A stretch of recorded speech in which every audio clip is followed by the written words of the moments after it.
Yes, sir. You. And down. And up. Down.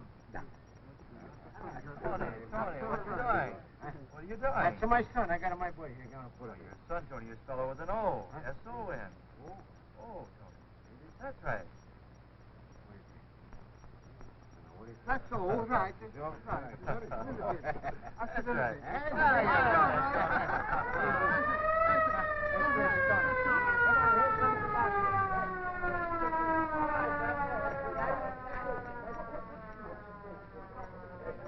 Please, everybody outside, please. Come on. I got everything all ready, Dr. Davis. Right here, please. Marie, my wife, she's in this room here. She got her sister with her, too. Please, doctor, hurry up. Right. I stay right here waiting for the good news.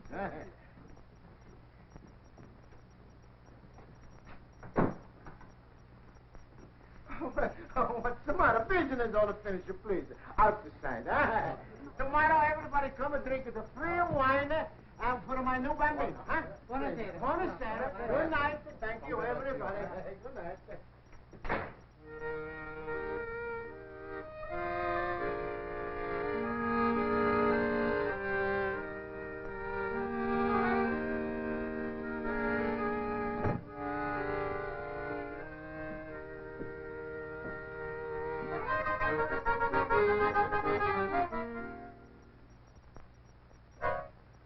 What's the matter, Doctor? Don't you want to tell me she's a boy? He's a boy, no? Yes, Tony, it's a boy. Maria, she's okay? She's all right. Well, the bambino's all right, my Maria's all right, but your face isn't all right. What's the matter? Tony, your son was born dead.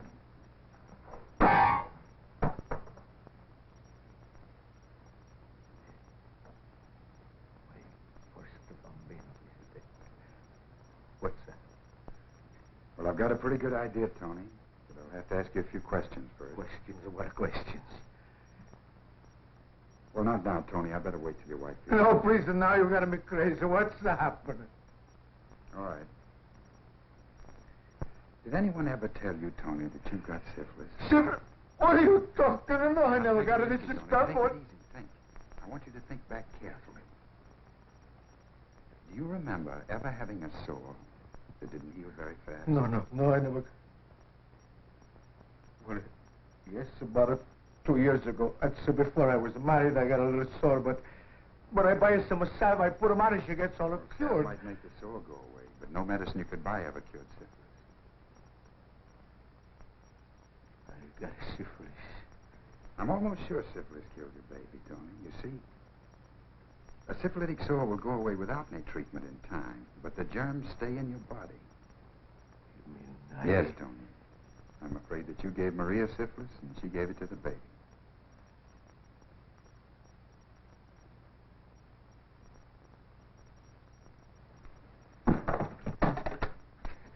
Tony!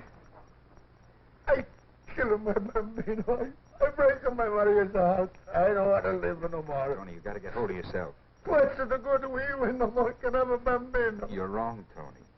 With proper medical treatment, you can both be cured. Then you can have all the bambinos you want.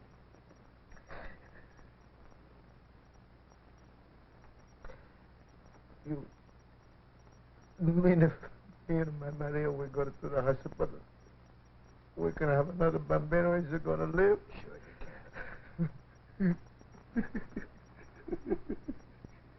If you have the proper medical treatment. I want you to promise me you're going to come to the hospital. Please, Doctor, excuse the tears. The heart is so full up, he's got to run over a little bit, but is it true that we can have another son who's going to be all right? Believe me, Tony, it is. All right. We take any kind of a treatment with the doctor. Adam, I've got to go in the other room and see your wife again. I can go with you. No, Tony, but I'll let you know when you can come in. Please, Doctor. Don't be too long, huh? Okay, Tony.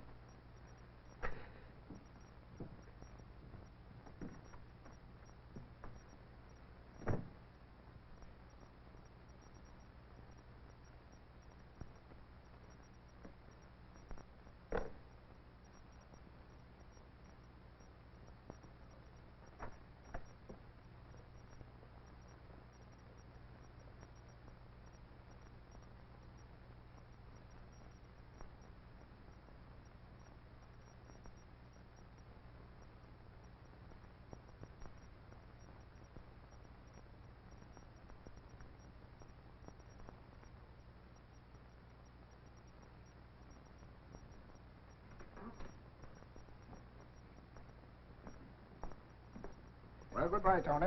Now, remember, you and your wife must come here every week. You mustn't miss a single treatment. Don't you worry, Doctor. Me and my Maria, we come here every week. You bet you my life. Thank you, Mr. Doctor, for coming to see me so many times. Matron and me are very glad we have such a good friend who tell us what to do. Oh, that's all right, Mrs. Madroni. Goodbye. Goodbye. Goodbye, Tony. Goodbye, Doctor. And thank you too much. Be sure you come every week. Come in, young man. Oh, Dr. Perkins. Yes? I want to thank you for taking an interest in Tony Madroni and his wife. Oh, don't thank me. The more patients, the better I like it, Dr. Morton, I was the intern on the Madroni case. Oh, yes, Dr. Morton. I'm very glad to meet you. Won't you come in? Have a chair. Thank you. I won't be long. Well, young man, what seems to be your trouble? That's all right. This is Dr. Morton. Well, sir, some time ago, I picked up a girl in a dance hall. Well, about 3 weeks later, I noticed a little sore here on my mouth. Didn't pay much attention to it. I thought it was just a cold sore, but the darn thing hung on so long, I got kind of worried about it. I happened to pick up one of these public health service folders and got to reading about syphilis, and I got scared. Did the folder explain everything all right? Yes, sir. It said in there that even though a sore might heal up just like mine did, if you've got syphilis, the germs might still be in your body. I found out all the things that could happen to you if you didn't get to it right away. I figured I'd better come down here and find out about it. Good boy. Miss Jones, I want to take a blood test on this man. Yes, Doctor. All right, take off your coat and roll up your sleeve, please. Now, this blood test will show whether you had a cold sore or whether you've got syphilis. Now, if this makes you nervous, you can turn your head. Make a tight fist, please. Is it going to hurt much, Doc? No. Just a little pinprick. As soon as we finish this, you can go into the other room and Dr. Howard will give you a complete physical examination.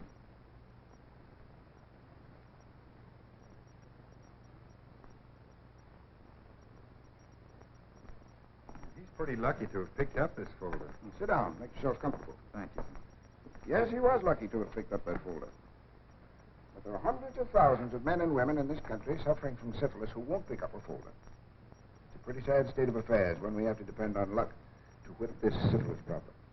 If they could see the truth behind newspaper articles reporting nervous breakdowns, suicides, and deaths from heart failure, they'd find a shocking percentage could be chalked up to late syphilis. Now, I was called as a consultant in this case.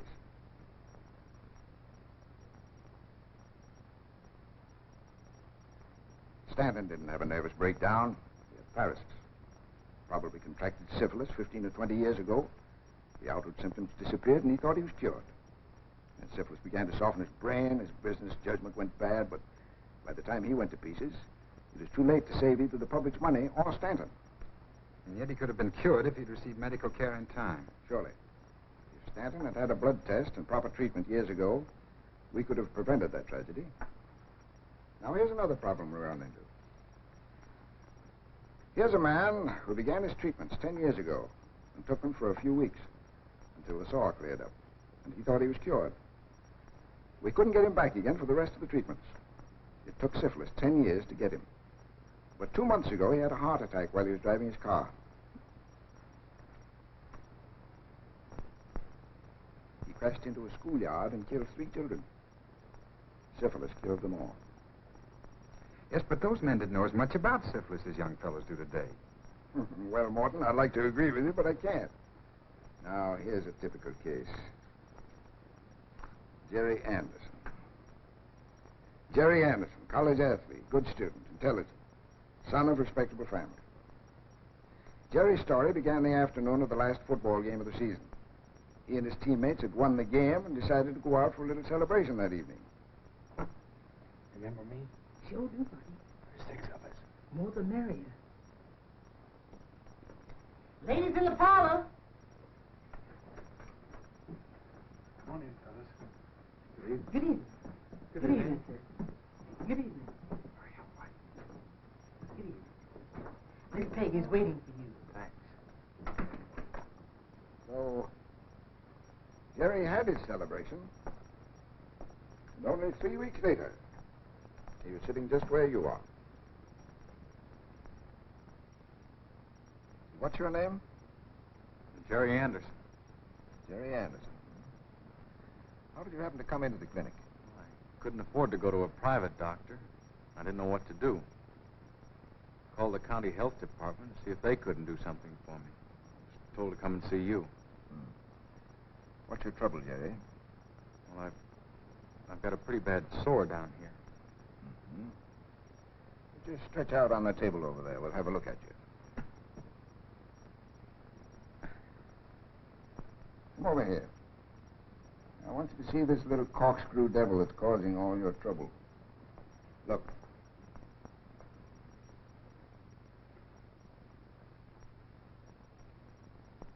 This dark field test shows up the spirochetes. Can you see them wriggling back and forth across the slide? Yes. What did you call them? Spirochetes. Those are the germs that cause your syphilis. You had to learn the hard way that you can't tell by the looks of a woman whether she has syphilis or not.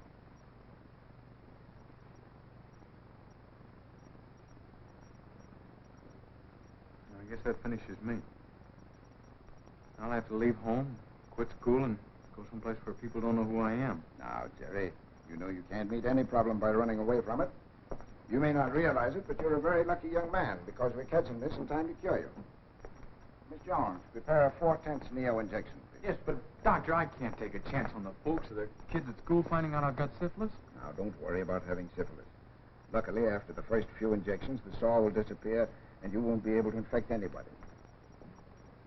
You can go about your class work, play basketball, tennis, or indulge in any other sport. Sit down here, please, and roll up your sleeve. And nobody need ever know that you have syphilis. But you'll have to report every week and not miss a single treatment for at least 1 year. That's sure a relief. I feel like living again.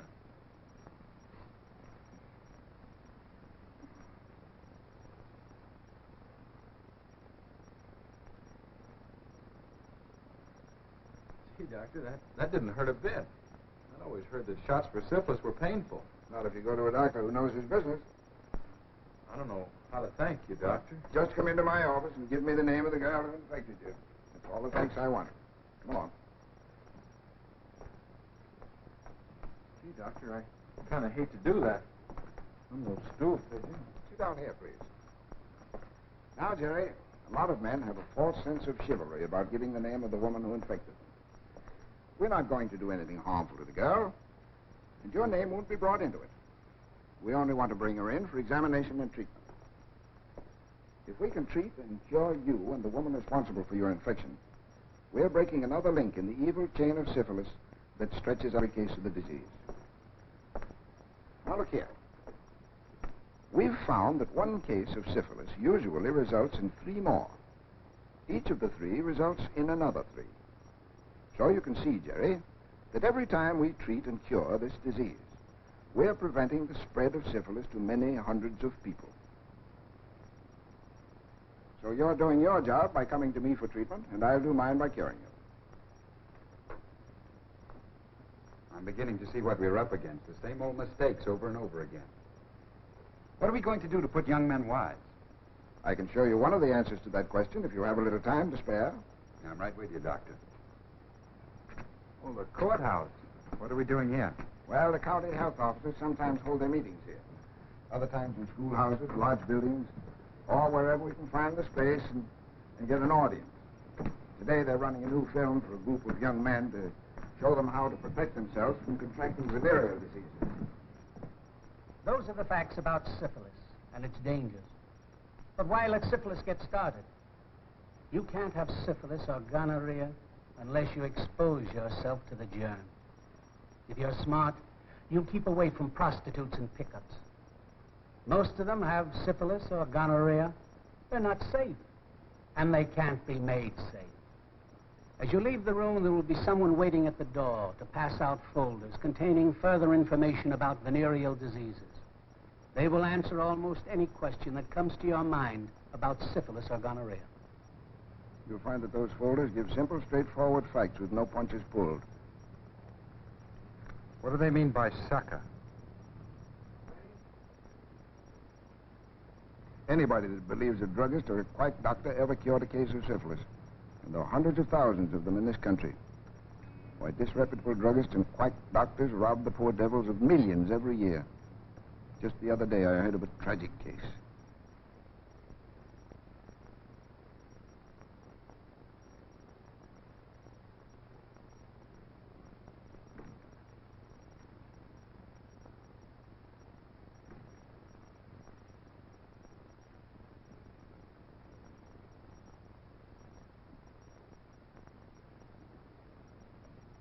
Well, Mr. Spencer, I can see you're walking much better since that last medicine I gave you.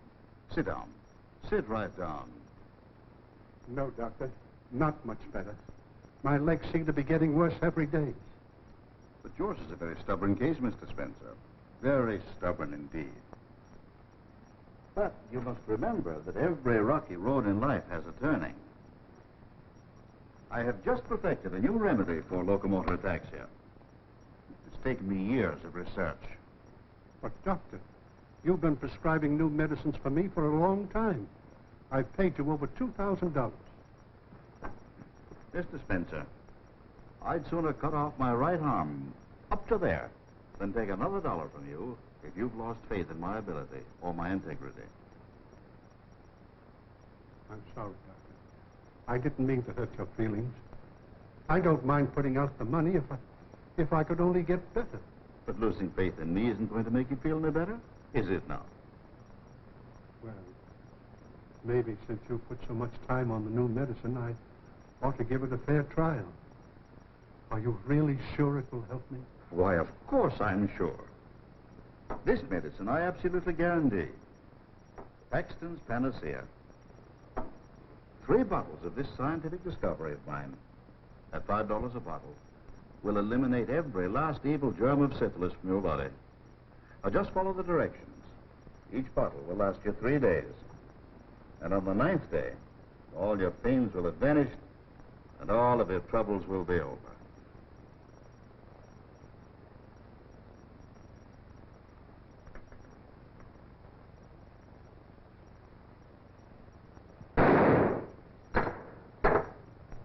Of course, the coroner said suicide. Yes, but that quack with his worthless drugs really murdered the old man. Morton, there's no excuse for that. We've got the weapons to wipe out this disease. To use them, doctors must have the help of everyone who has been exposed to syphilis. Syphilis kills babies. It strikes back with blindness and insanity. A licensed physician with modern methods can cure syphilis. No quack doctor or medicine you buy can do the job. Don't be a sucker. Stick to medical treatment and you can be cured. Prostitutes and pickups aren't safe and cannot be made safe. It doesn't pay to take a chance. Watch for the warning signals. Any sore or rash that does not heal quickly means go to a licensed medical doctor or call your city or county health officer at once. If you think you've been exposed at any time, get a blood test and a physical examination now. Know for sure.